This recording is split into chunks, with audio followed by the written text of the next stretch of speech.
가지고 말씀을 나누도록 하겠습니다. 애굽을 나오기 전에는 이스라엘 백성들과 모세에게는 출애굽이라는 하나의 공동된 목표만 있었습니다. 그러니까 이 굉장히 절박하고 공통된 목표만 있으면 그것만 따라가기 마련입니다. 그런데 출애굽이 완성이 되고 이제 애굽을 나와서 광야를 떠돌면서 그들에게는 이제 광야의 삶이라는 새로운 목표가 생겼습니다. 광야의 삶에는 그들에게는 여러 가지 많은 문제점들이 있었습니다. 물을 구하는 문제, 식량을 구하는 문제. 사람이 단순히 이런 의식주만 해결되면 행복해지면 좋겠지만 그렇지만은 않았습니다. 출애굽기 12장을 보면 출애굽한 인원이 장정만 60만 명이라고 나와 있는데 학자들에 따라서는 최대 200만 명까지 출애굽을 했을 것으로 보고 있습니다. 그렇다면 그 많은 사람들 사이에 일어나는 여러 가지 송사의 문제가 생기기 마련이었습니다. 그러니까 단지 먹고 사는 문제만 해결해주면 사람들이 다 같이 웃으면서 사이좋게 지내면 좋겠는데 정말 이 수많은 사람들 사이에 여러 가지 마찰들이 있게 되었다는 것입니다. 당시 이스라엘 백성들은 이 판단력에 있어서는 애굽의 노예로 굉장히 긴 시간 430년간 살았기 때문에 이 판단력에 대해서는 사람과 사람 사이의 문제를 판단하는 데 있어서는 애굽 사람들과 별 다를 바가 없었습니다. 그렇기 때문에 모세는 매번 개인의 송사의 문제를 가지고 오는 이스라엘 백성들에게 어떤 정확한 기준을 가지고 송사를 해주었어야 되는데 그것을 가르치고 그것을 온전히 판단해 줄 사람이 하나님의 뜻에 따라서 가르치고 판단해 주고 하나님의 뜻에 따라서 옳고 그름을 알려줄 사람이 모세 혼자밖에 없었다는 것입니다. 문제는 이스라엘 백성의 인구가 많아도 너무 많았습니다. 그들을 온전히 판결해 줄 수 있는 사람은 더 큰 문제는 모세 혼자밖에 없었다는 것입니다. 하나님의 말씀을 온전히 알고 하나님의 뜻을 온전히 아는 사람은 모세 한 명밖에 없었다는 얘기죠. 그러니까 이런 문제들이 생겨났습니다. 우리 13절 함께 읽어보겠습니다. 13절입니다. 시작. 이튿날 모세가 백성을 재판하느라고 앉아있고 백성은 아침부터 저녁까지 모세 곁에 서 있는지라. 모세의 장인 이드로가 이제 모세에게 와서 함께 보는데 모세가 하루 종일 재판해주고 있는 그것과 모세가 지도자인데 가장 최고의 지도자고 200만 명 정도 되는 인구를 지도해야 되는 사람인데 하루 종일 백성의 송사에 휘말려서 그것밖에 하지 못하고 있는 모세의 모습을 봤습니다. 말이 좋아 하루 종일이지 사람이 이렇게 많으면 하루를 기다려도 하루 종일 기다려도 문제를 해결하지 못하고 돌아갈 수도 있었을 것입니다. 제가 미국에 가서 관공서를 방문하면서 가장 먼저 느낀 것은 한국이 최고라는 것입니다. 특히 이 운전과 관련된 DMB, MBA라 그러는데 운전과 관련된 차량 등록 관련된 업무 하나 하려고 가면 보통 3, 4시간 각오하고 갔어야 됩니다.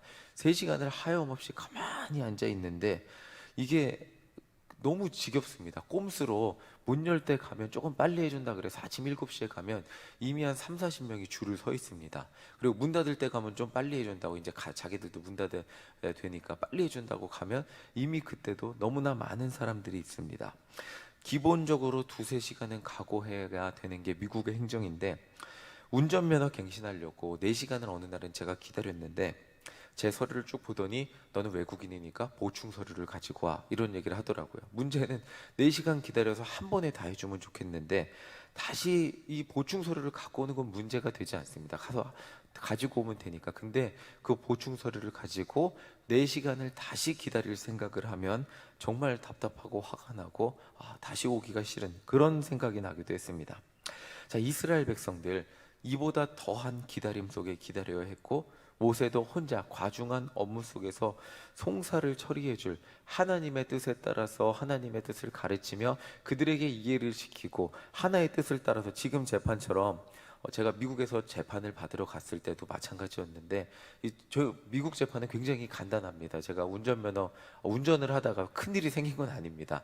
운전을 하다가 앞에 차랑 너무 간격이 바짝 붙었다 그래갖고 테일게이팅이라 그래서 미국에서는 가장 큰 이게 굉장히 벌금이 높은 거에 속합니다. 15만 150불 정도인데 벌점도 받고 150불 정도의 이런 벌금을 받아서 제가 항소를 해서 법원에 갔습니다. 그래서 저도 여러 가지 막 언어를 준비해서 갔는데 그냥 판사가 제 말을 막 들어보지도 않고 guilty or not guilty 이렇게 너는 유죄를 인정하냐 무죄냐 무죄를 주장하냐 이렇게 물어봅니다. 그러면 제 말을 잘 들어보지도 않고 guilty 그러면 아 그래 너 죄를 인정하니까 얼마 깎아줄게. 그럼 진짜 제 재판이 1분 만에 끝나게 됩니다.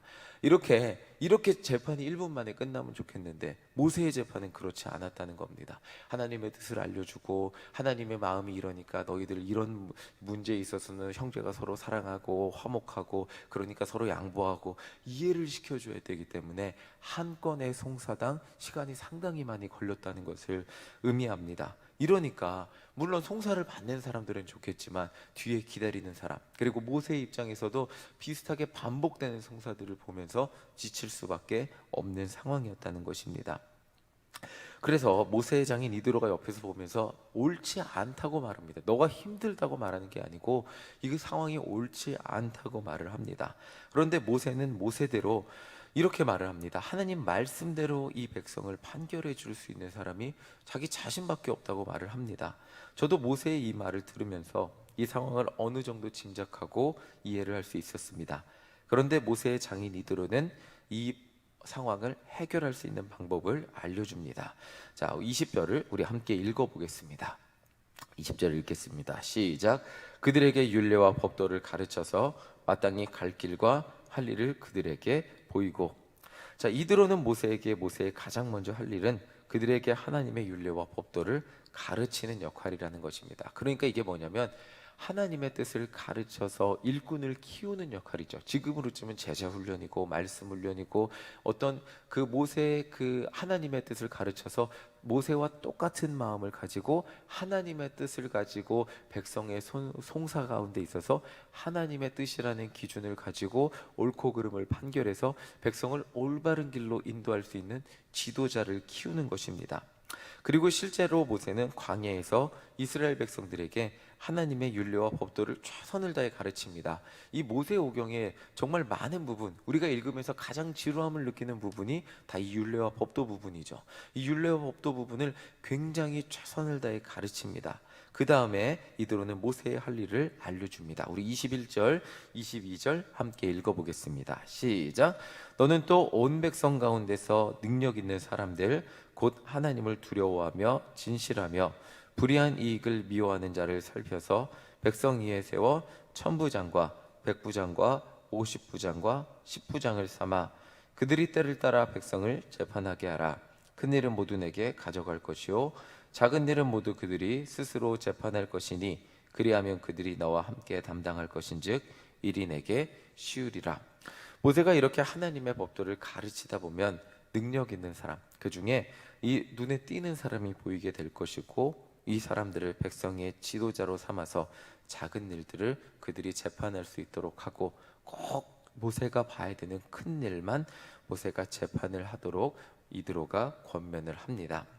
자, 여기에서 우리가 주목해야 될 부분은 능력 있는 사람의 기준은 세상의 어떤 스마트함이 아님을 알 수 있습니다. 똑똑하고 뭐 어떤 하나님의 율례와 법도를 잘 외우고 레위기를 시험을 봐서 요즘처럼 레위기 시험을 봐서 어떤 게 부정한 거지 5가지 쓰세요.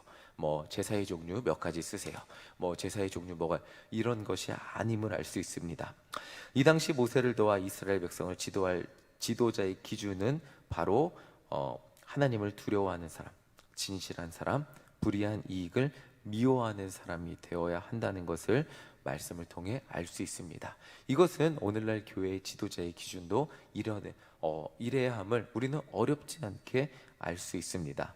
교회가 평온하게 사랑이 넘치는 공동체로 성장하기 위해서는 하나님을 두려워하는 사람이 분명히 거기에 필요하고 진실한 사람이 필요하고 불의한 이익을 미워하는 사람이 있을 때 그 공동체는 성장하게 되는 것을 보게 됩니다. 반대로 하나님을 두려워하지 않는 지도자가 있는 공동체 그리고 진실하지 않은 하나의 거짓말의 공동체가 무너지는 것, 또 자신의 이익을 탐하다가 공동체가 무너지는 것은 우리가 어렵지 않게 보게 되는 것을 보게 됩니다.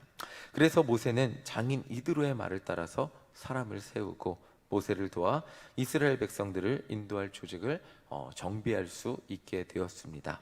수많은 사람들 사이에 문제라는 큰 짐을 모세 혼자 짊어지지 않고 함께 감당하고 더 건강한 이스라엘 공동체가 되었습니다. 저도 이제 내일이면 휴가를 갑니다. 여러분들 너무나 기쁜 설교의 자리인데, 지난번에 저희 일신교회가 좋은 점은 많은 교회들 주일날 일신교회를 물론 한 주지만 한 주를 나오지 않고 다른 교회 가서 탐방해서 성장하는 교회, 저 교회들은 어떻게 잘 되고 있나 하는 모습을 보게 됩니다. 많은 영혼들이 와서 하나님의 역사가 나타나는 교회들을 보고 배우게 됐는데, 정말 제가 그런 교회들을 가면서 느끼게 된 것은, 물론 그 교회에 담임 목사님이라는 분이 계십니다. 그래서 담임 목사님이 정말 목회 철학을 가지고 비전을 가지고 성도들을 잘 이끄는 것 같지만, 실제로 가보면 담임 목사님의 목회 철학 가운데 정말 수많은 사람들이, 일하는 사람 말도 안 되게 많은 사람들이 정말 일사불란하게 함께 일하는 모습, 다 그냥 최선을 다해 일하는 모습을 보게 됩니다. 그 사람들의, 수많은 사람들의 묵묵한 땀과 헌신을 통해 그 큰 교회 공동체가 정말 잘 돌아가는 모습을 보면서 감탄하고 돌아오게 됩니다. 그냥 겉으로 볼 때는 목사님 한 분 이야기를 들으면서 그냥 목사님이 잘해서 되는 것 같지만, 정말 아주 작은 부분 하나하나에 목사님을 도와 헌신하는 성도들이 정말 많은 것을 보고 오게 됩니다. 특히 제가 거창중앙교회 갔을 때 정말 기억에 남는 것은, 아이들이 제 눈앞에 몇백 명이 모여서 소리 지르며 예배드리는 모습을 봤을 때 깜짝 놀랐는데, 더 놀랬던 것은 7시였어요. 아침 7시에 교사 기도회를 하는데 100명이 넘는 선생님들이 모두 다 빨간 티를 맞춰 입고 와서 아침에 1시간 동안 기도회를 하는, 아이들을 위해서 막 울면서 기도하고, 목사님이 20분, 30분 넘게 아침 7시에 설교를 하는데, 그 설교를 정말 열심히 들으면서 열심히 기도하고, 또 그 끝나자마자 8시에 또 그 기도회를 하는 동안 새벽 5시에 나와서 밥을 하는 분들이 계시더라고요. 그 밥을 해서 다 같이 100명이 넘는 사람들이 밥을 먹고 7시 반에 구호를 외치고 뿔뿔이 흩어집니다. 뿔뿔이 흩어져 갖고, 또 그 아이들이, 거창이라는 동네가 또 읍내는 있지만 다 논밭에 퍼져 있기 때문에 아이들이 차 타고 2~30분 반경에 있습니다. 교회 사역자 아니면 한두 명의 차량 운행을 해서 올 수 있는 구조가 아니더라고요. 그러니까 다 자기 차 자기 기름을 들여서 한 30~40대 40~50대가 차가 나가서 아이들을 다 데리고 와서, 그때 갔을 때 제가 400~500명 되는 아이들이 모여서 예배 드리는 모습을 보게 되었습니다. 그들이 없었으면, 한 명 한 명이 없었으면 거창중앙교회에 수백 명의 아이들이 모여서 예배 드리는 것은 불가능했을 것입니다. 정말 저도 60명 정도 제적의 청년부를 운영하면서도 저 혼자 할 수 없다는 것을 뼈저리게 느끼고 있습니다. 다 보이지 않는 곳에서 한 명 한 명 감당하고 있기 때문에 아주 작은 공동체도 운영이 되는 것을 보게 됩니다. 자, 이제 제 기도 제목은 청년들 가운데 일꾼들이 세워지는 것입니다. 그리고 일교구 성도님들 보면서도 제가 저 혼자 할 수 없다는 것을 매번 느끼고, 정말 속장님들이, 지도자님들이 저보다 앞서서 연락해 주시고 어려운 일들이 생겼을 때 저한테 알려주셨을 때 더 많은 영혼들이 감당되게 된다는 것을 많은 순간 깨닫게 됩니다.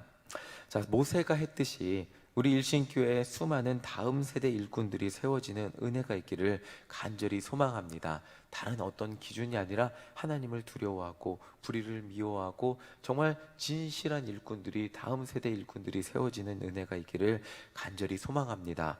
단지 저 혼자 일하는 것이 힘들어서가 아니고, 함께 일할 때 영혼을 감당할 수 있는 영혼의 그릇과 지경이 넓어지기 때문입니다. 유초등부를 담당할 때와는 달리 청년부를 하면서 느끼는 것은, 목회는 사람을 세우는 것이라는 그런 것들을 정말 많이 배우게 됩니다. 유초등부는 제가 단순히 챙겨주고 놀아주고, 이 아이들이 자라서 어른이 돼서 일꾼이 되는 게 시간이 좀 남았기 때문에 그냥 교회 나오게 하는 것이 목표였는데, 청년부는 자체적으로 운영을 하고 일꾼을 세워야 되고, 또 이들이 교사도 하고, 또 이들이 자라서 교회 일꾼 되는 시간이 얼마 남지 않았기 때문에 10년만 지나도 중요한 역할을 감당할 수 있는 그런 청년들이 있기 때문에, 정말 제가 이 청년들을 대하며 기도하는 것은 이 청년들이 결혼하고 아이를 낳고 집사가 되고 권사가 돼도 우리 일신교회에 남아서 귀한 역할을 감당하게 해달라는 그런 기도를 정말 매번 하게 됩니다. 일신교회에서 꼭 필요한 일꾼으로 이 청년들이 10년, 20년 후에는 정말 집사도 되고 권사도 될 수 있는 나이이기 때문에 일신교회에 남아있고 이 아이들이 같이 자라갖고 서로 아이를 낳으면 축하해주고 결혼하면 축하해주고 아이를 낳으면 축하해주고 서로 인생의 수많은 어려움과 기쁨 가운데 함께하는 공동체가 되는 것이 제 기도 제목입니다. 특별히 하나님 말씀 가운데 세워져서 이 아이들이 하나님을 두려워하고 진실하고 불의를 미워하는 일꾼으로 자라나기를 정말 기도하면서 우리 성도님들께 같이 기도를 요청하는 바입니다. 그래야 우리 일신교회가 지금보다 이 10년, 20년 후가 더 기대가 되고 희망차고 우리 일신교회 다음 세대가 일어나서 다음에는 10년 후에는 더 잘 될 거야 라는 희망을 가지고 우리가 함께 기도할 수 있기 때문입니다. 우리 일신교회 정말 더 많은 헌신자들이 일어나기를 함께 기도해 주시기 바랍니다. 여러분들과 같은 기도의 헌신자들이 함께 기도해 주실 때 다음 세대 더 많은 기도의 헌신자들이 일어날 것이고 다음 세대 정말 더 많은 영혼을 감당하는 영혼의 헌신자들이 일어나서 정말 우리 일신교회 더 많은 지역을 복음화하고 더 많은 지역을 감당하는데 하나님께 쓰임받게 될 줄 믿습니다.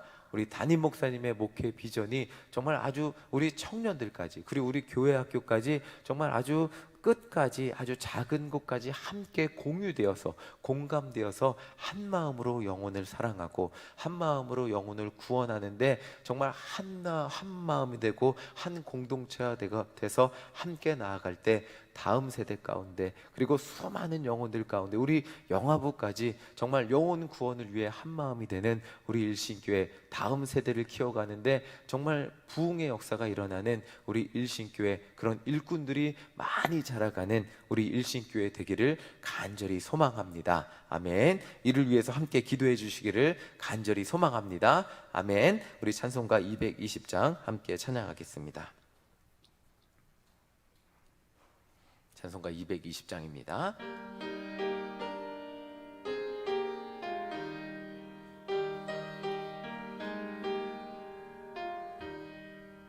사랑